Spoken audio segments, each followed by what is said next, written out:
আসসালামু আলাইকুম দর্শক, এনটিভির বিশেষ আয়োজন শোকেস অস্ট্রেলিয়ার এই পর্বে আপনাদেরকে স্বাগত জানাচ্ছি আমি রাশেদ শ্রাবণ।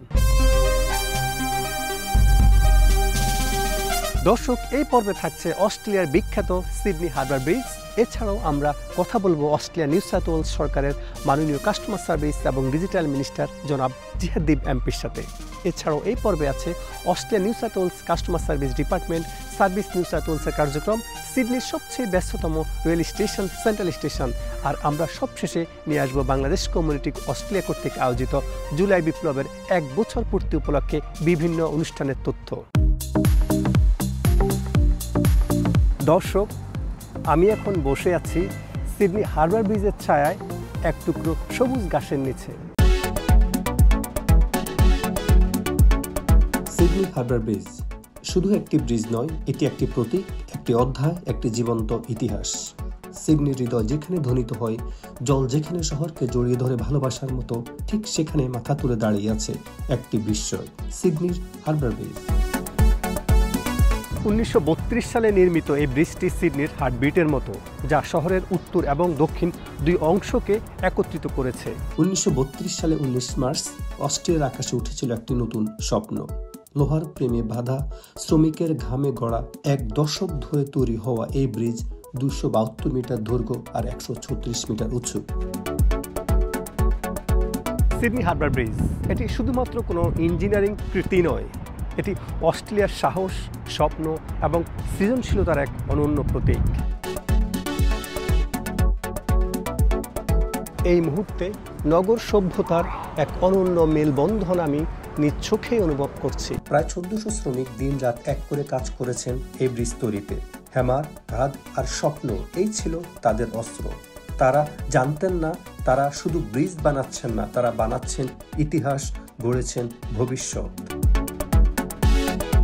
হারবার ব্রিজের উপরে যখন সূর্য ডুবে, তখন পুরো সিডনি এক জাদুকরী রূপ নেয়, আর ব্রিজ যেন সেই রূপের সেতু বন্ধন। বাইরে থেকে যতটা শক্তিশালী, ভিতর থেকে ততটাই নরম, কারণ এখানে প্রতিদিন চলে ভালোবাসার গল্প, পরিবারে দেখা হওয়া, জীবনের নতুন অধ্যায়ের শুরু। প্রতিদিন গড়ে 16 লক্ষ যানবাহন চলাচল করে, কিন্তু তার চেয়েও বেশি চলে গল্প, স্মৃতি আর আবেগ। এই ব্রিজ অস্ট্রেলিয়ান আইকন, যেখানে ঠিক আইফেল টাওয়ার ফ্রান্সের অথবা আমেরিকার ব্রুকলেন ব্রিজ, এটি আমাদের পরিচয় বহন করে সারা বিশ্বে। সিডনি হারবার ব্রিজ এক গল্প, যেখানে লোহা, পানি আর হৃদয় মিলেছে, যেখানে ইতিহাস এখনো নিঃশব্দে কথা বলে আর ভবিষ্যৎ প্রতিদিন হেঁটে চলে তার বুকে।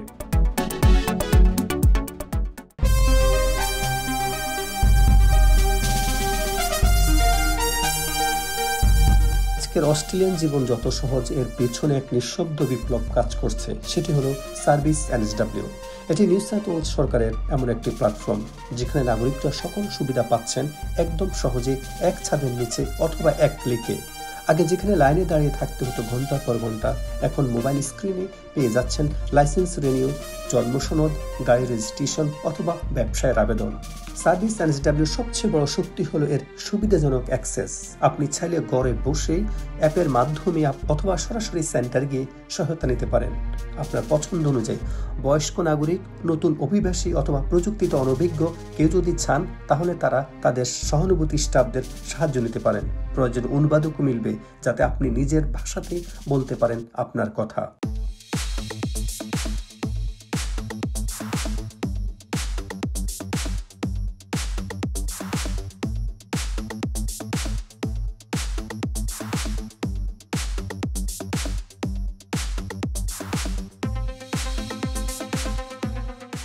I would like to discuss about NSW government. You actually have a big portfolio under your leadership. So how NSW government is improving access to digital services for citizens, especially for those who is speaking like English is a second language, such as like a Bangladeshi Australian community? You know, that's an excellent question, and thank you for having me, and it's so good. Hello everybody. I think it's a great concept of having ministers talking about it, but the point you're talking specifically about is the one that's very, very close to my heart, which is about digital inclusion. And recently, as the minister, I launched last year the digital strategy, and then one part of that is called the digital inclusion strategy. And the digital inclusion strategy talks about specifically what you're talking about. How do we make sure that everybody's included in a digital journey? How do we make sure that people, say, with language difficulties, people who might be a little bit older, people who can't afford connectivity, people who maybe need to have it in easy read, how do we make sure that all of our government products and services, particularly the digital ones, are accessible to everyone? So, as an example, one of the focus when I launched the digital strategy and the inclusion part, I made it very, very clear that it had to keep in mind and service our multicultural communities, because we've got a multiculturalism here that's part of who we are as Australia. But what's important is, if I'm the minister, I say, I need you to go onto the website or I need you to download the app. If people don't understand that because their English isn't so strong, how do we make sure that we consider that in all of the planning? So the expectation is that in the planning and the design, we keep in mind, is this accessible and is everybody included? Because if we don't include everybody, then I don't think it's a good system. I understand it, but look now, that's in Vietnamese. So they do the same safety information in Vietnamese, so that people can do it. So then we'll do it in Bengali, we'll do it in Arabic, so that we've actually got the main thing is, how do you stay safe? Because it used to just be this, just fire prevention. My mum can't read English, so that doesn't help her. He's retiring today, RFS, after 45 years. This is when we got the hospital. Yeah. This is the next town. This is the biggest hospital now. It was 1.3 billion, now it's 2 billion. Yeah. So the Bangladeshi community, these are my different portfolios. But this one here is a young people. Yeah. Not from English backgrounds at the open day for fire and rescue. And their mum was wearing a niqab. And she was a bit embarrassed. So I went up and took a photo with the kids. Yeah. But I thought it was so very, very good. Yeah. So there you go. See, there's another one there. This one's in Chinese. We try and do things in different languages. That's very good. That's very and even when they did this one, they do different languages for the different things. Service NSW আসলে এক নতুন যুগের সূচনা করেছে, যেখানে মানুষ ফর্মে হারিয়ে যায় না, বরং মানুষ এখন সেবার কেন্দ্রবিন্দু। আপনার প্রয়োজন, আপনার ভাষা, আপনার সময় সবকিছুকে গুরুত্ব দিয়ে সেবার রূপটা একেবারে বদলে দিয়েছে এই প্রতিষ্ঠান। ডিজাস্টার রিলিফ থেকে শুরু করে নতুন বিজনেস, এখানেই পাবেন আপনি সকল ধরনের সাপোর্ট, অথবা আপনার ট্যাক্স অথবা সরকারি কোনো কোর্টের ফি দেওয়া। শুরু থেকে শেষ পর্যন্ত আপনার জন্য রয়েছে সার্ভিস এনএসডব্লিউ, যা আত্মবিশ্বাসী পথচারী হতে পারেন। এছাড়াও স্বাস্থ্যসেবা, শিক্ষা সংক্রান্ত তথ্য, সিডনি নিউ সাউথ ওয়েলসের টোল এবং job seeker voucher. New South Wales সরকারের সার্ভিস নিউ সাউথ ওয়েলস আমাদেরকে দেখিয়েছে সরকার কেমন হতে পারে, কত সহজ হতে পারে আধুনিক এবং নাগরিক বন্ধন।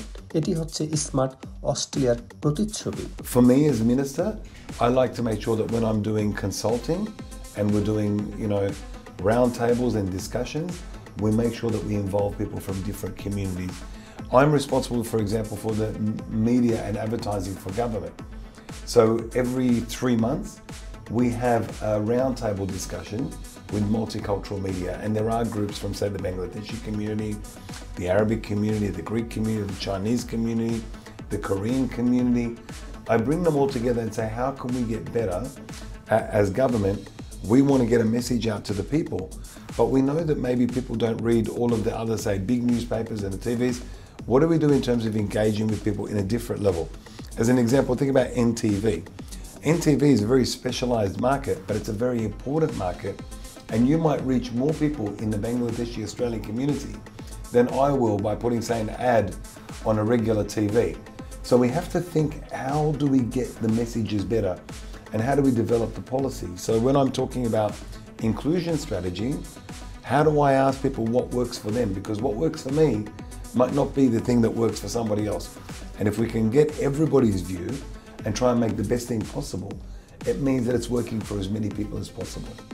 Thank you, Minister. The last one. And what message would you give young people from migrant families, especially those watching from the Bangladesh community? Well, firstly, I think to those watching, thank you for watching. And I hope it's been an enriching experience. Growing up, I was at home, I would speak Arabic, I'd go to school, I'd speak English. I wasn't sure whether I was here or there. Being a person then of Islamic faith was then another layer of difference as well, where my friends would go and be able to go to things I wasn't allowed to. So I just had to accept that that was my life. My issue for public service started with my teaching. and I taught in the sense of a public service, and that's how I got into politics. I've got, alhamdulillah, I've got these amazing portfolios, and they're very, very diverse and very big portfolios. I'm always tired. But I never forget that in the end, I'm a public servant. I serve the public. And we have to remember that that's our job. What can we do to make things better for other people? You know, when we came to Australia, like many people who will be watching in their family, we didn't have much. And we couldn't speak the language, and we couldn't have the food, and prayers were not easy. But we did the best that we could.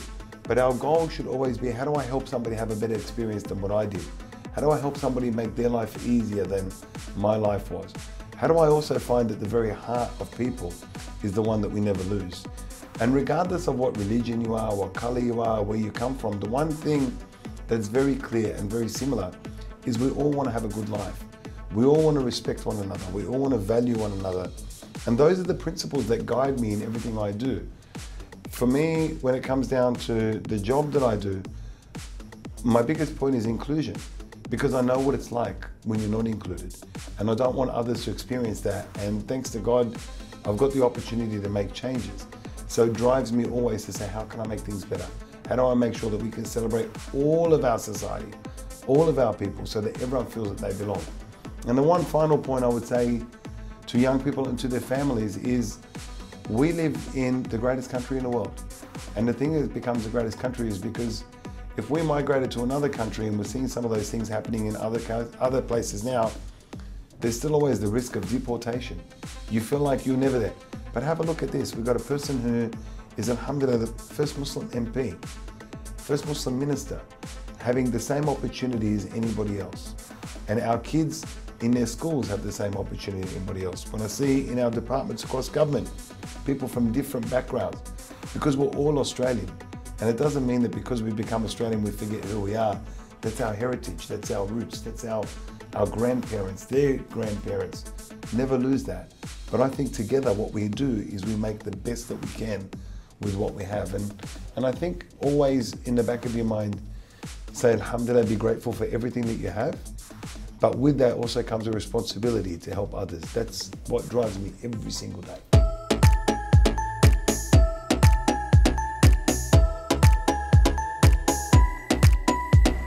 সিডনির বুকের মাঝে এক শতাব্দীরও বেশি সময় ধরে দাঁড়িয়ে আছে একটি station, যেটি শুধু যাতায়াতের কেন্দ্র নয়, বরং এটি একটি ইতিহাস, একটি অনুভব, একটি শহরের স্পন্দন।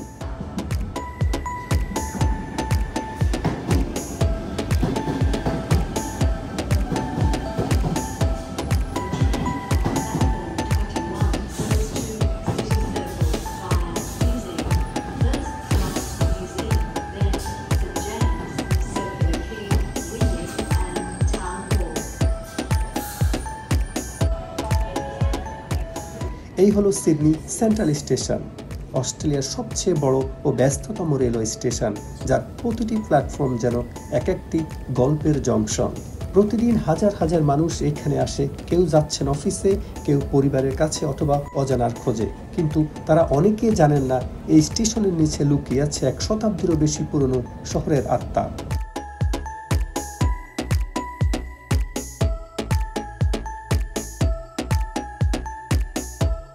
সেন্ট্রাল স্টেশনের নির্মাণ শুরু হয় 1901 সালে। এটি উন্মুক্ত হয় 1906 সালে। তখন এটি ছিল কেবল একটি রেলপথের সংযোগস্থল, কিন্তু সময়ের সঙ্গে সঙ্গে এটি হয়ে ওঠে পুরো অস্ট্রেলিয়ার ট্রান্সপোর্ট নেটওয়ার্কের হৃৎপিণ্ড, যেখানে আছে 25টিরও বেশি প্ল্যাটফর্ম। গভীর ইতিহাসের মাঝে এই স্টেশন আজও টিকে আছে আধুনিকতার সাথে তাল মিলিয়ে। স্টেশনের নিচে তৈরি হয়েছে মেট্রো টানেল, যার কাজ শেষ হলে সিডনি শহরের গতি আরও বহুগুণ বেড়ে যাবে। এটি শুধু গতি নয়, এখানে আছে মানুষের গল্প। এই স্টেশনে দেখা যাচ্ছে যুদ্ধ থেকে ফেরা সৈনিকদের, দেখা হয়েছে প্রেমিক প্রেমিকার বিদায়, অথবা দেখা যাচ্ছে অশ্রু আর নতুন আশার সূর্যোদয়। প্রথম বিশ্বযুদ্ধের সময় এখান থেকে হাজারো অস্ট্রেলিয়ান সৈনিক যাত্রা শুরু করেছিলেন ইউরোপের মাটিতে। সেই স্মৃতি এখনও রয়ে আছে দেওয়ালের পাথরে খোদাই করা প্রতীকগুলোতে।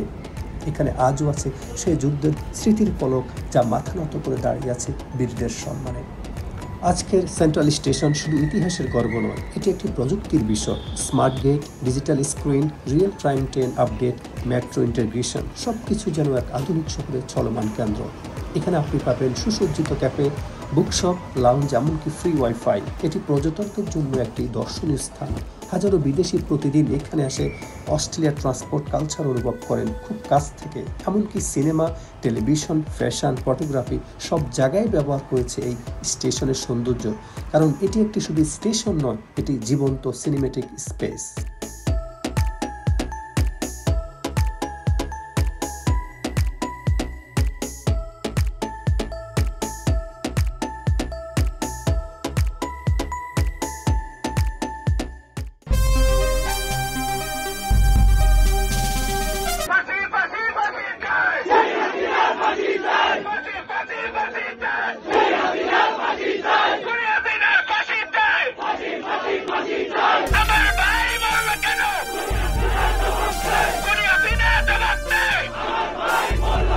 পট পরিবর্তনের যে ভূমিকা জুলাই বিপ্লব রেখেছে, সেই জন্য জুলাই বিপ্লবের যোদ্ধাদের আমি অকৃত্রিম ভালোবাসা, শ্রদ্ধা এবং সবার আগে জুলাই বিপ্লবের যারা জীবন দিয়েছেন তাদের রুহের মাগফিরাত কামনা করছি, যারা আহত হয়েছেন তাদের সুচিকিৎসা দাবি করছি।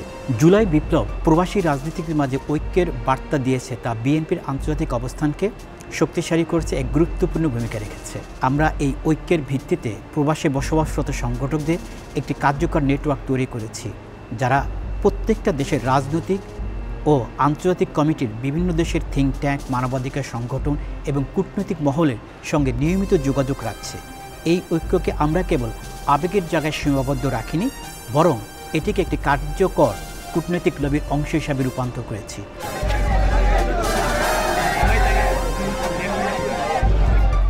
আগামী নির্বাচন সুষ্ঠু এবং সুন্দর পরিবেশে যেন অনুষ্ঠিত হয়, সেজন্য যারা এনটিভির দর্শক আছেন আপনারা সচেষ্ট থাকবেন। কোনো মতেই, কোনো কারণেই যেন এই নির্বাচন বিলম্বিত না হয় এবং নির্বাচন বানচাল করা যারা ষড়যন্ত্রে লিপ্ত তাদেরকে আমরা যেন এই যে জুলাই বিপ্লবের রূপকার যারা ছিলেন, সেই ছাত্র এবং রাজনৈতিক নেতৃবৃন্দ, আমরা যেন ঐক্যবদ্ধভাবে এই ফ্যাসিবাদকে মোকাবেলা করতে পারি, আর যেন কোনো নির্বাচন কলঙ্কিত না হয়, আর যেন দেশের মানুষের কোনো সন্তানকে পিতৃহারা, মাতৃহারা হতে না হয়, কোনো শিশুকে যেন তার বাবা মার সামনে মরতে না হয়, এই প্রত্যাশা ব্যক্ত করছি। আমরা এই জুলাই স্পিরিট ধরে রেখে এবং বাংলাদেশের স্বাধীনতা সার্বভৌমত্বকে সমুন্নত রাখতে চাই।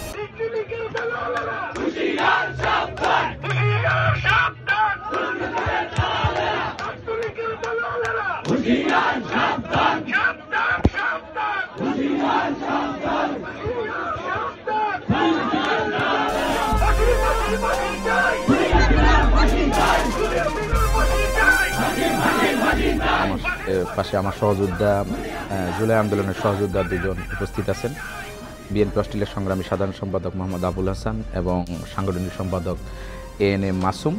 আমার সময় হয়েছিল যে 11 থেকে 11 এবং 2004-05 দিকে আমি অস্ট্রেলিয়াতে যখন স্টুডেন্ট হিসাবে যখন আমি আসি, তারপরে পড়াশোনা শেষ করে এখানে বিএনপির সাথে কার্যক্রম শুরু করি। অনেক আশা নিয়ে ছাত্র জনতা এবং বিএনপি এবং অন্যান্য দলগুলো বাংলাদেশে একমাত্র নোবেল লরিয়েট ডক্টর ইউনূস সাহেবকে বাংলাদেশের প্রধান উপদেষ্টা হিসাবে নিয়োগ দিয়েছিলেন। ওনার কাছে আমাদের সবারই অনেক আশা আকাঙ্ক্ষা ছিল এবং আমরা আশা করি সেটা হবে। কিন্তু আসলে বৈষম্যমুক্ত এই বাংলাদেশে আমরা প্রবাসীরা অনেকটাই এখনও বৈষম্যমুক্ত হতে পারি নাই। 2024 সালের যে জুলাই যে দিনগুলোটা আসলে আমাদের যারা আমরা প্রবাসী এবং বাংলাদেশের যারা আন্দোলনে সক্রিয় ছিলাম, আসলে এটা অনেক বেদনা বিদুর এবং অনেকটা হচ্ছে যে মিরাকলের মতো। ওটা তো ব্যাকগ্রাউন্ডটা আসলে শুধু জুলাইকে নিয়ে না, আসলে আমরা গত 17-18 বছর এই প্রবাসে এই হাসিনা বিরোধী আন্দোলন সক্রিয়ভাবে অংশগ্রহণ করেছিলাম।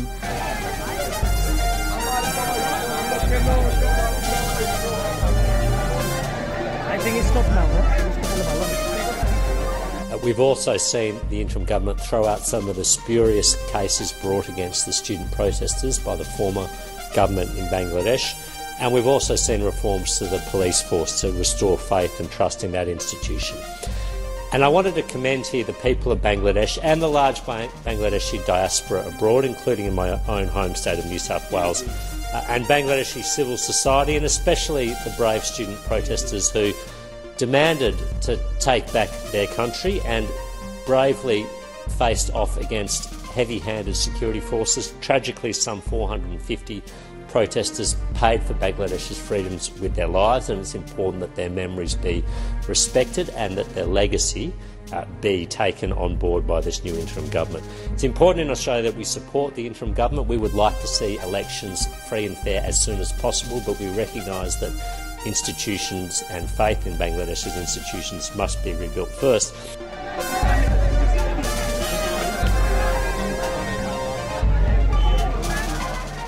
দর্শক, আবার দেখা হবে শোকেস অস্ট্রেলিয়ার পরবর্তী পর্বে নতুন কোনো গল্প, তথ্য অথবা বাংলাদেশ কমিউনিটি অস্ট্রেলিয়ার নতুন কোনো অর্জন নিয়ে। সে পর্যন্ত ভালো থাকুন, সুস্থ থাকুন। আল্লাহ হাফেজ।